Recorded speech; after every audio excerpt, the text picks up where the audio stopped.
konflik Sunni Syiah itu terjadi sejak jauh sebelumnya. Sebelum abad 8 itu sudah ada Syiah di Indonesia sebenarnya. 400 tahun kemudian dia membesar, kemudian pada konflik selama Wali Songo di ujung eranya itu gampangannya Syiah kalah, kemudian yang menang adalah Sunni. Tapi kemenangan Sunni ini juga sudah telanjur ditinggal oleh Pangeran Benowo yang sebenarnya merupakan penerus ulama di di Pajang. Dia kembali ke Khitoh, dia kembali bikin pesantren di daerah Banjarnegara Banyumas, sehingga kekuasaan politik kemudian diambil alih oleh mitologi Nyai Roro Kidul itu. Nah, sehingga Sunni yang tidak berkembang, Syiah yang tidak berkembang. Itu loh teman sekalian. Nah sekarang iki aku wis wayahe lho yang ngomong nang kowe ya. Ngene. Mazhabmu apa? Syafi'i. Tenang. Ora dudu kuwi nek Muhammadiyah.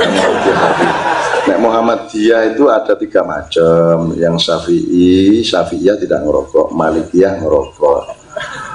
Nek ketuanya kan jelas Samsu toh. Din, Samsudin. Enggak, Cak, saya gudang garam, Cak. Alah, jangan bunuh terus iki, garam ngomong serius itu. Gini, mazhabmu apa? Anda menjawab Syafi'i, rata-rata Syafi'i di sini ya. Najibiyah, orang-orang Najibiyah. Nah, saya akan mengembalikan gini. Jadi NU ya Syafi'i, Muhammadiyah ya Syafi'i. Atau enggak? Muhammadiyah enggak.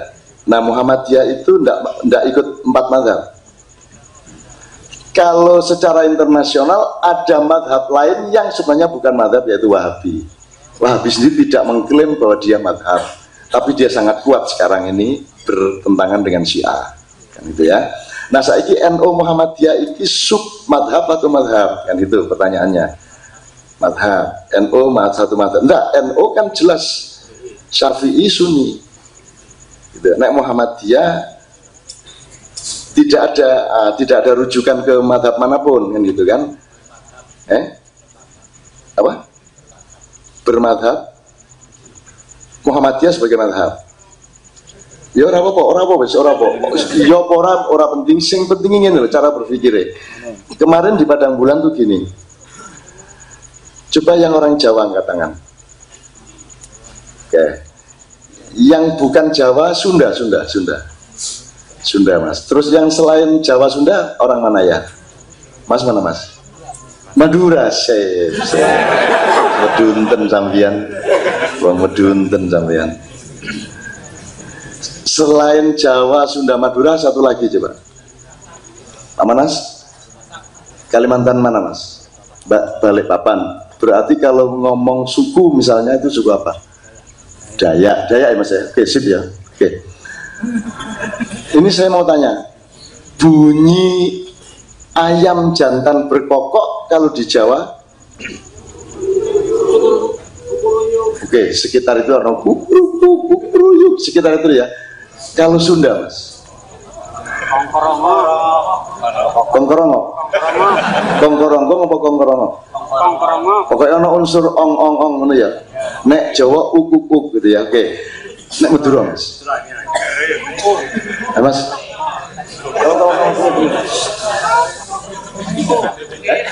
Gimana Mas?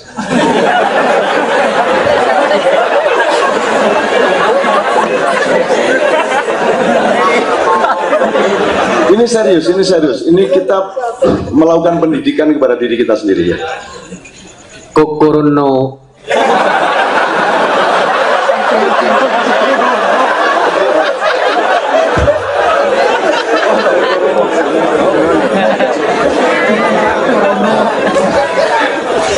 Oke, kita inventarisir sebelum Dayak ya. Kalau Jawa K sama Y. kukuruyuk atau kukurukuk, pokoknya K paling banyak sama Y. Kalau Sunda K dan ada unsur ong, ya. Kalau Madura ada unsur N, kukurunu. Oke, Dayak mas, tolong mas.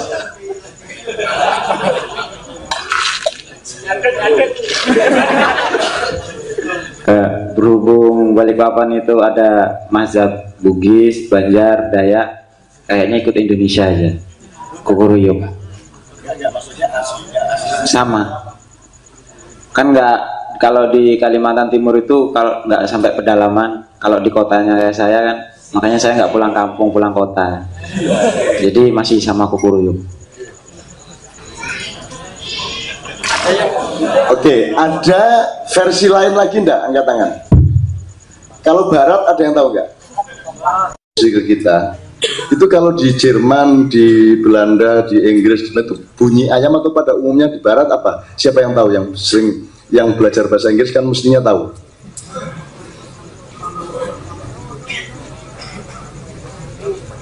Saya memohon kalau ada yang menyumbang lagi. Ini kelihatannya tidak penting, tapi saya gini. Oke, sekarang saya ulang lagi. Berarti Jawa gimana tadi? Menurut versi estetika Jawa, bunyi koko ayam adalah kukuruyuk. Sunda kongkorongkong. Madura kukurunu, gitu. Kukurunu. Sudah 3 aja ya, nggak apa ya. Oke. Jadi bunyi koko ayam itu bagaimana? Jadi bunyi koko ayam itu bagaimana? Yang satu bilang kukuruyuk, yang satu bilang kukurunu, yang satu bilang kongkorongkong. Pertanyaannya adalah, kalau begitu bunyi ayam berkokok itu sebenarnya bagaimana? Do you get what I mean?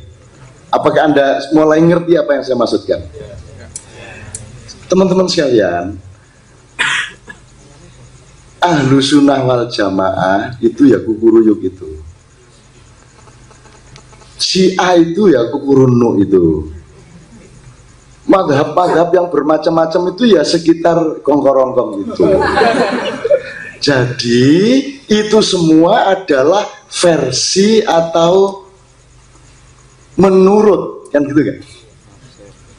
Nah sekarang Islammu itu seharusnya Islam apa? Benar, Islam ayat. Nah menurut saya, mari kita cari Islamnya Muhammad.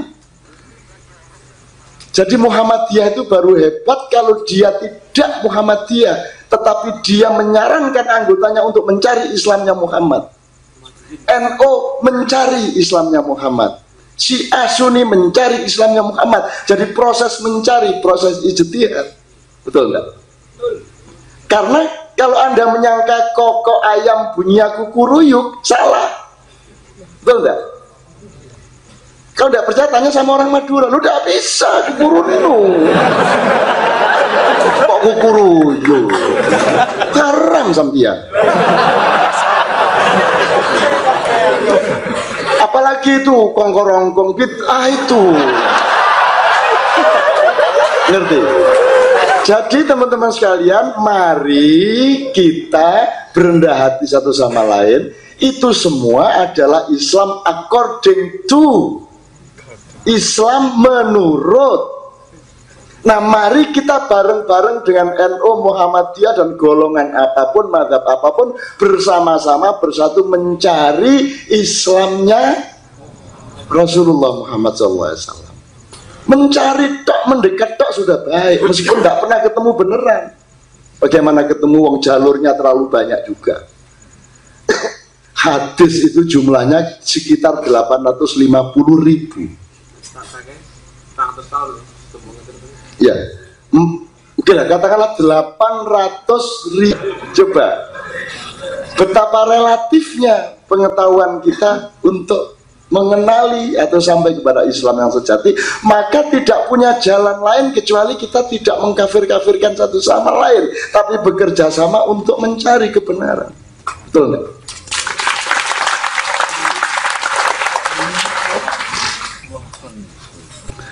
Ini terus membuat sekarang orang menjadi kebingungan dengan banyaknya wacana hadis, sehingga ada kelompok yang kesel akhirnya anti hadis, ingkar sunnah. Wis kesel gitu ya. Akhirnya Quran wae lah. Ada, monggo.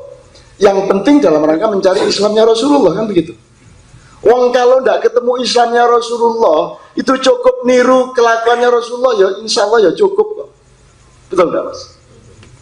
Mas Toto mengatakan, nggak perlu kamu jadi orang Katolik, yang penting kamu niru akhlaknya Yesus, sudah top sudah. Kan gitu. Mau berkorban, mau merasakan penderitaan orang lain, bisa cukup itu. Apalagi meniru akhlaknya Rasulullah. Upama ndak pernah ketemu Islamnya Rasulullah, Islam yang sejati, Gus pokoknya melu Kanjeng Nabi gitu. Apalagi Rasulullah ternyata bu'itsu li utammima, ayo kan utami makarimul akhlak toh. Ini kalau agak nakal bisa bukan makarimul syariah loh ya. Makanya sekarang ustadz jadi profesi. Dipikirnya menasihati orang itu profesi. Wong cacilek nang sorwet digawe hadis saiki ya. Kekean dia qala Allah Ta'ala wa qala Rasulullah fi kitabil karim, sesungguhnya anak-anak muslim itu. Makanya nyuwun sewu ojo nganti kiai, ulama, ustadz dadi profesi. Ya biyen nek dadi profesi.